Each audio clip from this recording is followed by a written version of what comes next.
يذكر الله سبحانه وتعالى خلقه للإنسان ليعلم الإنسان أن خالقه ومالكه ومدبره هو الله سبحانه وتعالى.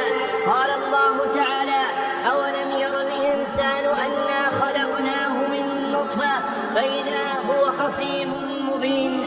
وقال سبحانه وتعالى: اقرأ باسم ربك الذي خلق خلق الإنسان من علق. وقال سبحانه وتعالى: إنا خلقنا الإنسان من نطفة أمشاج نبتليه فجعلناه سميعا بصيرا.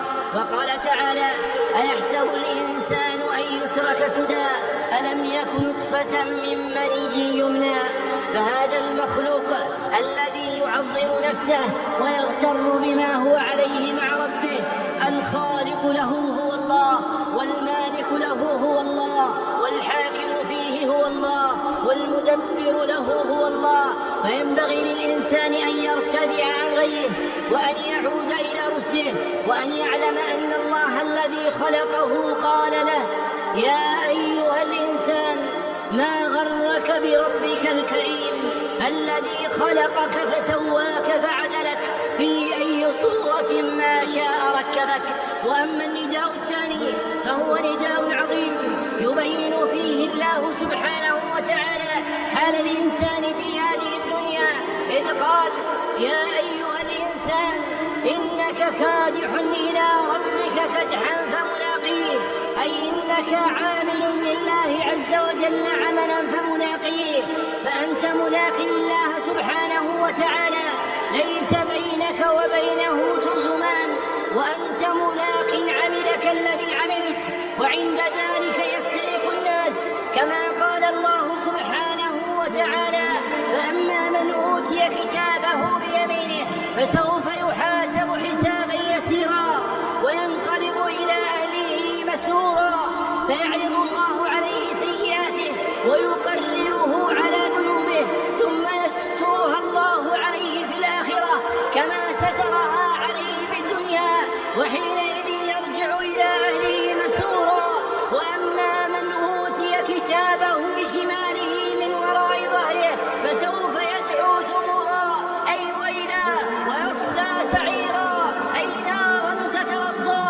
وقد أخبر الله عن حاله فقال: إنه كان في أهله مسرورا مغترا بحاله وماله وولده تاركا للعمل لله سبحانه وتعالى، فسوف يدعو ثبورا ويصلى سعيرا.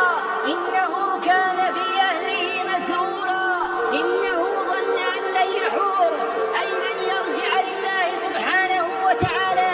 بلى إن ربه كان به بصيرا، أي عالما بحاله، وعند ذلك يمتاز الناس كما قال الله سبحانه وتعالى: أفمن كان مؤمنا كمن كان فاسقا لا يستوون. وأما الذين كفروا فإن عذابهم النار كما أخبر الله سبحانه وتعالى عنهم. فيا أيها الإنسان، يا أيها الإنسان، يا أيها الإنسان، ما غرك بربك الكريم الذي خلقك فسواك فعدلك في أي صورة ما شاء ركبك. يا أيها الإنسان إنك كادح إلى ربك كدحا فملاقيه. فأما من أوتي كتابه بيمينه فسوف يحاسب حسابا يسيرا وينقلب إلى أهله مسرورا. وأما من أوتي كتابه وراء ظهره فسوف يدعو ثبورا ويصلى سعيرا.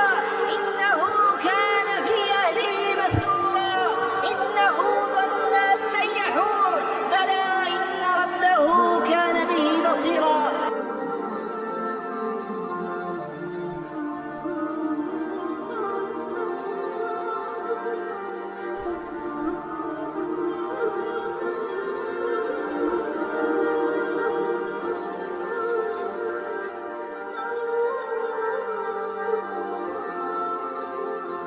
لكن إذا كنت مسلم لا تنسى اللايك لنعرف عدد المسلمين في هذا المقطع. ولا تنسى الاشتراك في القناة ومشاركة الفيديو حتى يستفيد الجميع.